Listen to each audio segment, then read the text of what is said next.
തസ്മീത് കാണാമറയത്തായിട്ട് 28 മണിക്കൂറുകൾ പിന്നിട്ടിരിക്കുന്നു. ഈ കുട്ടിയുടെ ചെന്നൈയിലുള്ള സഹോദരൻ്റെ വിവരം പോലീസ് കുട്ടിയുടെ വീട്ടിലെത്തി ശേഖരിച്ചിരുന്നു. അതിൻ്റെ അടിസ്ഥാനത്തിൽ ചെന്നൈയിലെത്തുന്ന ട്രെയിനുകളിലും പരിശോധന നടത്തും. രണാനമ്മ സ്ഥിരമായി മർദ്ദിച്ചിരുന്നു എന്നാണ് അയൽവാസി പറഞ്ഞിരിക്കുന്നത്. കുട്ടിയെ കണ്ടെത്താനായി കൂടുതൽ ഉദ്യോഗസ്ഥരെ കന്യാകുമാരിയിലേക്ക് അയച്ചിട്ടുണ്ട്. കുട്ടിയെ രാവിലെ 5:30 കണ്ടതായി ബീച്ച് റോഡിന് സമീപമുള്ള ഓട്ടോ ഡ്രൈവർ പറഞ്ഞിരുന്നു. പക്ഷേ ഈ മൊഴി പോലീസ് വിശ്വാസത്തിലെടുത്തിട്ടില്ല. കേരള പോലീസും തമിഴ്നാട് പോലീസും സംയുക്തമായാണ് തിരച്ചിൽ നടത്തുന്നത്. CCTV ദൃശ്യങ്ങൾ കേന്ദ്രീകരിച്ചും അന്വേഷണം തുടരുന്നുണ്ട്. പെൺകുട്ടിയെ ഇന്നലെ രാവിലെ 11 മണിയോടെയാണ് കാണാതായത്. വീട്ടിൽ നിന്ന് അമ്മയോട് പിണങ്ങി ഇറങ്ങിപ്പോയതായിട്ടാണ് പോലീസിൽ പരാതി നൽകിയിരിക്കുന്നത്. വൈകുന്നേരം 4 മണിക്ക് ശേഷമാണ് രക്ഷിതാക്ക പോലീസ് സ്റ്റേഷനിലെത്തി വിവരം പറഞ്ഞത്. കണിയാപുരം ഗേൾസ് ഹൈസ്കൂളിലെ വിദ്യാർത്ഥിനിയാണ്. സംഭവം അറിഞ്ഞ ഉടൻ തന്നെ കഴക്കൂട്ടം പോലീസ് മറ്റ് സ്റ്റേഷനുകളിൽ വിവരം കൈമാറി. ഈ കുട്ടിയുടെ കയ്യിൽ 40 രൂപ ഉണ്ട്. പാറശാല വരെ കുട്ടി ട്രെയിനിലുണ്ടായിരുന്നു. കന്യാകുമാരി SP-യുമായി Thiruvananthapuram deputy commissioner of police സംസാരിച്ചു. കന്യാകുമാരിക്ക് മുമ്പ് ഇറങ്ങാനുള്ള സാധ്യത ഉണ്ടോ എന്നാണ് ഇപ്പോൾ പരിശോധിക്കുന്നത്. ടിൻഡുവും അതുതന്നെയാണ് പറയുന്നത്. ടിൻഡു, അതായത് പാറശാലയിൽ ഇറങ്ങിയിട്ടില്ല കുട്ടി. അപ്പോൾ ഇറങ്ങാൻ സാധ്യതയുള്ള 3 സ്റ്റേഷനുകൾ അതിനിടയിൽ ഉണ്ട്. ഇരണിയൽ ഉൾപ്പെടെയുള്ള 3 സ്റ്റേഷനുകൾ ഉണ്ട്. എന്തായാലും നാഗർകോവിൽ വരെയുള്ള സ്റ്റേഷനുകൾ പരിശോധിക്കുന്നു. മാത്രമല്ല, നേരത്തെ പറഞ്ഞതുപോലെ ഇവിടെയൊന്നും CCTV ദൃശ്യങ്ങളില്ല. ചെറിയ സ്റ്റേഷനുകളാകുമ്പോൾ CCTV ദൃശ്യങ്ങൾ ഇല്ല. പക്ഷേ എവിടെയെങ്കിലും ഇപ്പോൾ വണ്ടി നിർത്താനുള്ള സാധ്യതയുണ്ട്, അതും പരിശോധിക്കേണ്ടിയിരിക്കുന്നു. സ്റ്റോപ്പില്ലെങ്കിലും വണ്ടി നിർത്താനുള്ള സാധ്യതയുണ്ട്. ഒരുപക്ഷെ ആ ഒരു സാഹചര്യം മനസ്സിലാക്കിക്കൊണ്ട് ഈ കുട്ടി ഇനി പുറത്ത് പോയിട്ടുണ്ടോ, പറഞ്ഞതുപോലെ ചില റിമോട്ടായിട്ടുള്ള ചില പ്രദേശങ്ങൾ ഉണ്ട്. ആ പ്രദേശങ്ങളിലേക്ക് കുട്ടി പോയിട്ടുണ്ടോ എന്നൊക്കെ വളരെ വളരെ സജീവമായിട്ട് അന്വേഷിക്കേണ്ടിയിരിക്കുന്നു. ആ അന്വേഷണം എന്തായാലും കേരള പോലീസിൻ്റെ ഭാഗത്തു നിന്നുണ്ട്. തമിഴ്നാട് പോലീസിൻ്റെ സഹായവും ലഭിച്ചിട്ടുണ്ട്. പക്ഷേ സൂചനകളൊന്നും ലഭിക്കുന്നില്ല. ഈ തിരച്ചിൽ തുടരുന്നുണ്ട്. ഞാൻ നേരത്തെ രാജീവിനോട് ചോദിച്ചതുപോലെ, ടിൻഡു, ഈ കുട്ടി വല്ല കടുങ്കയും ചെയ്യുമോ? അതിനുള്ള സാധ്യതയും തള്ളിക്കളയാൻ സാധിക്കില്ല. പക്ഷേ ഈ യാത്രയ്ക്കൊരു ഉദ്ദേശമുണ്ടാവും, ഒരു ലക്ഷ്യമുണ്ടാവും. അതൊരു പക്ഷേ സഹോദരനിലാണോ ചെന്ന് എത്തുക എന്നും പരിശോധിക്കേണ്ടിയിരിക്കുന്നു, അല്ലേ ടിൻഡു?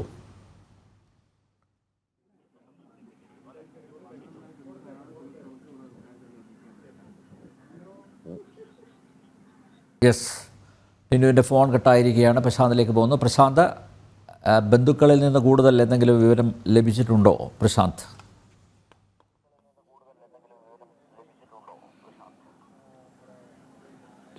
അനിൽ നമ്പ്യാർ, അത്തരത്തിൽ ബന്ധുക്കളിൽ നിന്ന് കൂടുതൽ വിവരങ്ങളൊന്നും ലഭിച്ചിട്ടില്ല. നേരത്തെ നമ്മൾ സംസാരിച്ചപ്പോൾ നടത്തിയ പ്രതികരണം മാത്രമാണ്, അല്ലാതെ അതിൽ കൂടുതൽ പ്രതികരണങ്ങളൊന്നും ബന്ധുക്കളുടെ ഭാഗത്തുനിന്ന് ഇപ്പോൾ ലഭിച്ചിട്ടില്ല. മണിക്കൂറുകൾ പിന്നിടുന്നതിലുള്ള ആശങ്ക, അതായത് ഇപ്പോൾ തന്നെ 24 മണിക്കൂർ കഴിഞ്ഞ് 27 മണിക്കൂറിനടുത്ത് പിന്നിടുന്നു. അതിലൊരു ആശങ്ക അവർ പങ്കുവയ്ക്കുന്നുണ്ടെന്ന് ഒഴിച്ചു കഴിഞ്ഞാൽ മറ്റു വിവരങ്ങളൊന്നും നമുക്കിതുവരെ ലഭിച്ചിട്ടുമില്ല. പോലീസിൻ്റെ തന്നെ അന്വേഷണം നേരത്തെ കാര്യക്ഷമമായി നടത്തും എന്ന്, അല്ലെങ്കിൽ നടന്നുകൊണ്ടിരിക്കുകയാണെന്ന് മന്ത്രി വി ശിവൻകുട്ടി അവർക്കൊരു ഉറപ്പ് നൽകിയിരുന്നു. എത്രയും വേഗം കണ്ടെത്താൻ കഴിയും എന്നെല്ലാം ഉറപ്പായി പറയുകയും ചെയ്തിരുന്നു എന്ന് ഒഴിച്ചു കഴിഞ്ഞാൽ കാര്യമായ രീതിയിലേക്ക് മറ്റു വിവരങ്ങളൊന്നും ലഭിക്കാത്തതിലുള്ള ആശങ്ക ഇവർ പങ്കുവയ്ക്കുന്നുണ്ടായിരുന്നു. വളരെ ദയനീയമായ സ്ഥിതിയാണ് ഇപ്പോൾ. ആദ്യം രാവിലെ അതത്ര കണ്ട് വലിയ ബുദ്ധിമുട്ടില്ലായിരുന്നെങ്കിൽ പോലും പിന്നീട് വന്നപ്പോഴത്തേക്കും ഈ നേരം വൈകുന്തോറും അവരുടെ ഒരു ആശങ്ക അതിൽ കൂടുന്നൊരു സാഹചര്യമുണ്ട്. അതിൽ ദയനീയമായ ഒരു സാഹചര്യമായിട്ട് മാറുന്ന ഒരു അവസ്ഥയുമുണ്ട്. എന്തായാലും കൂടുതൽ പ്രതികരണങ്ങളൊന്നും അവർ നൽകാൻ തയ്യാറാകുന്നില്ല. വീട്ടിനുള്ളിൽ തന്നെ ഇരിക്കുകയാണ്. 2 കുട്ടികളും അമ്മയും അച്ഛനുമായി വീട്ടിനുള്ളിൽ തന്നെ ഇരിക്കുന്ന സാഹചര്യമാണ് നിലവിലുള്ളത്. പുറത്തേക്ക് പോലും വരുന്നില്ല. ഭക്ഷണം എല്ലാം അകത്ത് എത്തിച്ചാണ് കൊടുത്തത്. മറ്റുള്ളവർ സമീപ പ്രദേശത്തു നിന്നുള്ളവർ, പ്രദേശവാസികളെല്ലാം ഭക്ഷണം ഉള്ളിലേക്ക് അകത്തെത്തിച്ചു കൊടുക്കുകയാണ് ചെയ്തത്. അവസാനമായി പുറത്തേക്ക് ഇറങ്ങിയത് മന്ത്രി വന്ന സമയത്താണ്. അതുകൊണ്ട് തന്നെ അതിൽ നിന്ന് കൂടുതൽ പ്രതികരണങ്ങളൊന്നും നമുക്ക് ലഭിച്ചിട്ടുമില്ല. എന്തായാലും അന്വേഷണം അതിന്റെ രീതിയിൽ നടക്കുന്നുണ്ട്. ഇപ്പോൾ നേരത്തെ സൂചിപ്പിച്ചതുപോലെ കന്യാകുമാരി ഒരു കാര്യത്തിൽ വ്യക്തത വരുത്താമോ? അതായത് ഈ കുട്ടി പിണങ്ങി തന്നെയാണ് വീട്ടിൽ നിന്ന് ഇറങ്ങിയത്, അല്ലേ?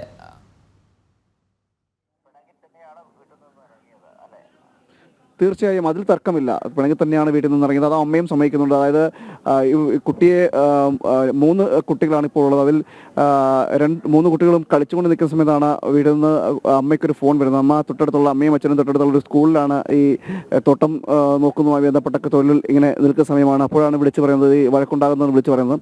അങ്ങനെ വീട്ടിലേക്കാണ് ഈ കുട്ടികൾ അമ്മ എത്തുന്നത്. എത്തി ഇവരെ ശാസിക്കുകയും ഈ കുട്ടിയെ കാണാതായ കുട്ടിയെ തല്ലുകയും ചെയ്തതിനു ശേഷം മറ്റൊരു കുട്ടിയെ എടുത്തുകൊണ്ട് നേരെ ജോലി സ്ഥലത്തേക്ക് പോയതാണ്. പിന്നീട് എത്തുന്നത് 1 മണിക്കാണ്. ആ 1 മണിക്ക് എത്തുമ്പോഴാണ് മൂത്ത കുട്ടിയെ കാണാനില്ല എന്ന് അനിയത്തി പറയുന്നത്, ഏറ്റവും ഇളയ കുട്ടി പറയുന്നത്. തുടർന്നാണ് പിന്നീട് ഈ പ്രദേശങ്ങളിലെല്ലാം അവർ അന്വേഷണം നടത്തി. അതുകൊണ്ട് തന്നെ നേരത്തെ അനിൽ നമ്പ്യാർ സൂചിപ്പിച്ചതുപോലെ ഒരു പിണങ്ങി തന്നെ പോയതാണ് എന്ന് തന്നെ ആ കാര്യത്തിൽ തർക്കമില്ല. അതിൽ ബന്ധുക്കളും അമ്മയും അതുപോലെ തന്നെ അച്ഛനും പറയുന്നുണ്ട് പിണങ്ങിയാണ് അവൾ പോയതെന്ന്. നേരത്തെ മുമ്പും ഇത് ആദ്യമായിട്ടല്ല തല്ലുന്നതെന്നും സമീപ പ്രദേശത്തുള്ള ആളുകളും പറയുന്നുണ്ട്. കാരണം ഇവർ തമ്മിൽ കുട്ടികൾ തമ്മിൽ ഇങ്ങനെ വഴക്കുണ്ടാകുമ്പോൾ കിട്ടുന്നിടത്ത് തല്ലാറുണ്ടായിരുന്നു. അത് കണ്ടിട്ടുള്ളതായിട്ടുള്ള ഈ കൂടെ തൊട്ടടുത്ത് തന്നെ താമസിക്കുന്ന അയൽവാസിയും പറയുന്നുണ്ട്. എന്നാൽ അന്നൊന്നും ഇങ്ങനൊരു സംഭവം ഉണ്ടായിട്ടില്ല, ഈ പിണങ്ങിപ്പോകുന്ന സാഹചര്യം ഉണ്ടായിട്ടില്ല. ഇത് പെട്ടെന്ന് എങ്ങനെ സംഭവിച്ചു എന്നതിലും ബന്ധുക്കൾക്കും അതായത് മാതാപിതാക്കൾക്കും ഒരു ആശങ്കയും വിഷമവും എല്ലാം ഉണ്ട്.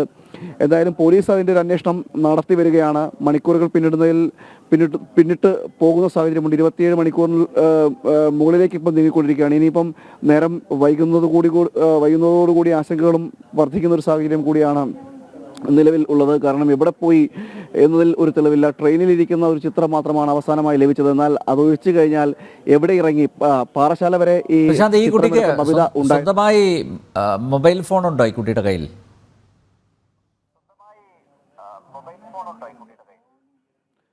ഇല്ല, സ്വന്തമായി മൊബൈൽ ഫോണില്ല. എന്നാൽ വീട്ടിലൊരു മൊബൈൽ ഫോൺ വെച്ചിരുന്നു. ഇവർക്ക് വിളിക്കുവാനായിട്ട് കോൺടാക്ട് ചെയ്യാൻ ഒരു മൊബൈൽ ഫോൺ ഉണ്ടായിരുന്നു എന്നാണ് പറയുന്നത്. അതിലാണ് മറ്റൊരു മൂന്നാമത്തെ മകൾ വിളിച്ച് അമ്മയെ അറിയിക്കുന്നത്, ഈ വഴക്കുണ്ടാകുന്ന വിവരം വിളിച്ചറിയിച്ചത്. അങ്ങനെ അതിലൂടെയാണ് അമ്മ അറിയുന്നത്. അല്ലാതെ കുട്ടിക്ക് സ്വന്തമായി ഫോണില്ല. 13 വയസ്സ് മാത്രമാണ് പ്രായമുള്ളത്. അതുകൊണ്ട് തന്നെ കുട്ടിക്ക് ഫോണില്ല എന്നാണ് ഇപ്പോൾ ഈ അമ്മയോട് നമ്മൾ ചോദിച്ചിരുന്നു. അപ്പോൾ പറഞ്ഞത് പോലെ തന്നെയാണ്, അങ്ങനെ ഫോൺ ഇല്ല എന്നാണ്. എന്തായാലും അന്വേഷണത്തിലേക്ക് വരികയാണെങ്കിൽ ഇപ്പോൾ പല 4 ഘട്ടങ്ങളിലായി തിരിഞ്ഞുകൊണ്ടുള്ള അന്വേഷണം നടക്കുന്നു എന്നാണ് മന്ത്രിയും പറഞ്ഞത്. നിലവിലിപ്പോൾ കേന്ദ്രീകരിക്കുന്നത്, അതായത് ഈ കന്യാകുമാരി എന്നത് ഒഴിച്ചു കഴിഞ്ഞാൽ ബാക്കി എത്തേണ്ട സ്ഥലങ്ങൾ, ചില സ്ഥലങ്ങളിൽ എവിടെയൊക്കെ വണ്ടി പിടിച്ചിടാൻ സാധ്യതയുണ്ടെങ്കിൽ അത്തരം സ്ഥലങ്ങളിൽ ഇറങ്ങാൻ സാധ്യതയുണ്ടോ എന്നടക്കമുള്ള കാര്യങ്ങളും പോലീസ് ചിന്തിക്കുന്നുണ്ട്. ഇതിൽ വെല്ലുവിളി എന്ന് പറയുന്നത് തമിഴ്നാട്ടിലേക്ക് എത്തുമ്പോൾ പല സ്ഥലങ്ങളിലും ഉൾഗ്രാമങ്ങളാണ്, ആളൊഴിഞ്ഞ പ്രദേശങ്ങളുണ്ട്. അത്തരം പ്രദേശങ്ങളിലെല്ലാം ഇറങ്ങിക്കഴിഞ്ഞു കഴിഞ്ഞാൽ പിന്നീട് കണ്ടെത്തുക വലിയ ബുദ്ധിമുട്ടാണ്. മാത്രമല്ല ചില പ്രദേശങ്ങൾ ചതുപ്പ് നിറഞ്ഞ സ്ഥലങ്ങളുണ്ട്. അതുപോലെ തന്നെ ഈ മലയോര മേഖലകൾ, ഇത്തരം സ്ഥലങ്ങളെല്ലാം ഈ പ്രദേശത്തേക്ക് യാത്ര ചെയ്യുന്നത് നമുക്കറിയാം ഈ പ്രദേശത്തുണ്ട്. അതുകൊണ്ട് തന്നെ ഈ പ്രദേശങ്ങളിൽ എവിടെയെങ്കിലും വണ്ടി പിടിച്ചിട്ടുകയാണെങ്കിൽ അവിടെ ഇറങ്ങിക്കഴിഞ്ഞാൽ അന്വേഷിച്ച് കണ്ടെത്തുക എന്നത് ദുഷ്കരമായി നിൽക്കുകയും ചെയ്യുന്ന ഒരു അവസ്ഥയുമുണ്ട്. എന്തായാലും ഇതെല്ലാം മുന്നിൽ കണ്ടുകൊണ്ടാണ് ഇപ്പോൾ മറ്റ് കന്യാകുമാരിയിൽ നിന്നും മാറിയിട്ട് കന്യാകുമാരി കൂടാതെ മറ്റ് സ്ഥലങ്ങളിൽ കൂടി പോലീസിൻ്റെ ഒരു അന്വേഷണം നടന്നു വരുന്നത്.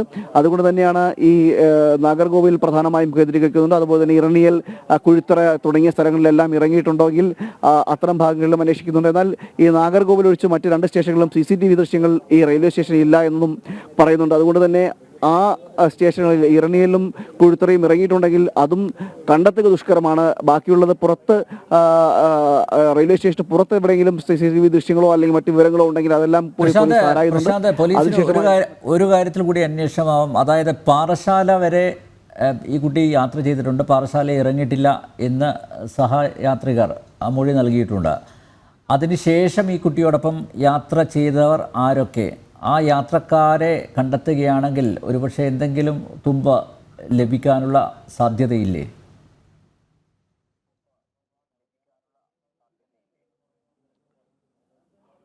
അനിൽ നമ്പ്യാർ നമുക്കറിയാം ജനറൽ കമ്പാർട്ട്മെന്റാണ് യാത്ര ചെയ്തതെന്നാണ് മനസ്സിലാക്കാൻ കഴിയുന്നത്. നിരവധി യാത്രക്കാരുണ്ടാകും. അപ്പോൾ ഈ ഒരു ബബിതയ്ക്കുണ്ടായ തരത്തിൽ ഒരു ശ്രദ്ധയിൽപ്പെട്ട കണക്ക് മറ്റൊരാൾക്ക് ശ്രദ്ധയിൽപ്പെടണമെന്നില്ല. അതുകൊണ്ട് തന്നെ ആരൊക്കെ ആ സ്ഥലത്ത് യാത്ര ചെയ്തു എന്നടക്കം, അല്ലെങ്കിൽ മുന്നോട്ടുള്ള യാത്രയിൽ കന്യാകുമാരി വരേക്കോ അല്ലെങ്കിൽ ഈ കുഴിത്തറയ്ക്കോ അല്ലെങ്കിൽ മറ്റ് സ്ഥലത്തേക്ക് ആരെങ്കിലും യാത്ര ചെയ്തിട്ടുണ്ടോ, ആ യാത്രക്കാരുടെ ശ്രദ്ധയിൽപ്പെട്ടിട്ടുണ്ടോ എന്ന കാര്യങ്ങളൊന്നും ഇതുവരെ പോലീസിന്റെ ഭാഗത്തുനിന്നോ അല്ലെങ്കിൽ മറ്റു ഭാഗങ്ങളൊന്നും ഒരു വ്യക്തമായ ഉത്തരം നമുക്ക് തന്നിട്ടുമില്ല. എന്തായാലും അത്തരത്തിലുള്ള രീതിയിലും നിലവിൽ ഇപ്പോൾ അന്വേഷിക്കുന്നുണ്ടെന്നാണ് മനസ്സിലാക്കാൻ കഴിയുന്നത്. കാരണം അങ്ങനെയും ചിന്തിക്കേണ്ടിയിരിക്കുന്നു. ഈ ഇടയിൽ അങ്ങനെ ആരുടെയെങ്കിലും ശ്രദ്ധയിൽപ്പെട്ടെങ്കിൽ അതും ഒരു വഴിത്തിരിവായിട്ട് വരും എന്നതിൽ തർക്കമില്ല. അതുകൊണ്ട് തന്നെ ആ സാധ്യതകളും പോലീസ് പരിശോധിക്കുകയും ചെയ്യുന്നുണ്ട്. എന്തായാലും കൂടുതൽ സ്ഥലങ്ങളിലേക്ക് അന്വേഷണം വ്യാപിപ്പിക്കാനാണ് ഇപ്പോൾ നീക്കമെന്നാണ് മനസ്സിലാക്കാൻ കഴിയുന്നത്. അതുകൊണ്ട് തന്നെ ഈ കന്യാകുമാരി മേഖലകൾ ഇങ്ങോട്ട് പാറശാല വരെയുള്ള മേഖലകളിൽ നാഗർകോവിലും അതുപോലെ ഇറണിയിലും കുഴുത്തറയുമുള്ള പ്രദേശങ്ങളിൽ എവിടെയെങ്കിലുമൊക്കെ ഇറങ്ങാൻ സാധ്യതയുണ്ടോ എന്ന് അടക്കമുള്ള കാര്യങ്ങളും പോലീസ് പരിശോധിച്ച് വരികയാണ്. എന്തായാലും അന്വേഷണം ഈ സഹയാത്രികർ ആരെങ്കിലും കുട്ടിയുടെ തിരോധാനവുമായി ബന്ധപ്പെട്ട വാർത്ത കാണുകയാണെങ്കിൽ പോലീസിനെ ബന്ധപ്പെടുക, അടുത്തുള്ള പോലീസ് സ്റ്റേഷനുകളിൽ വിവരം നൽകുക. എന്തായാലും ഇപ്പോൾ കുട്ടിയുടെ ഫോട്ടോ അത് ലഭ്യമാണ്, ആർക്കും കാണാം. ഈ കുട്ടിയോടൊപ്പം യാത്ര ചെയ്ത, ആ കമ്പാർട്ട്മെൻറ്റിൽ യാത്ര ചെയ്ത ആരെങ്കിലും, ഈ കുട്ടി എവിടെയെങ്കിലും ഇറങ്ങിയിട്ടുണ്ടോ, അല്ലെങ്കിൽ കുട്ടി ഈ സ്റ്റേഷനിലുണ്ടായിരുന്നു, അങ്ങനെ എന്തെങ്കിലും വളരെ വൈറ്റലായിട്ടുള്ള ഇൻഫർമേഷൻ കൊടുക്കാൻ പറ്റുന്നവർ, സഹയാത്രികർ, ഈ കുട്ടിയോടൊപ്പം ഒരേ കമ്പാർട്ട്മെൻറ്റിൽ യാത്ര ചെയ്തവർ, അവർ ഉടൻ തന്നെ പോലീസിനെ ബന്ധപ്പെടണം. തിരുവനന്തപുരത്ത് നിന്ന് കാണാതായ 13 വയസ്സുകാരി കന്യാകുമാരിയിലെത്തിയതിന് സ്ഥിരീകരണമില്ല. റെയിൽവേ സ്റ്റേഷനിൽ കുട്ടി എത്തിയതിൻ്റെ CCTV ദൃശ്യങ്ങൾ പോലീസിന് ഇതുവരെ ലഭിച്ചിട്ടില്ല. പക്ഷേ അന്വേഷണം ഊർജിതമായി മുന്നോട്ട് പോവുകയാണ്.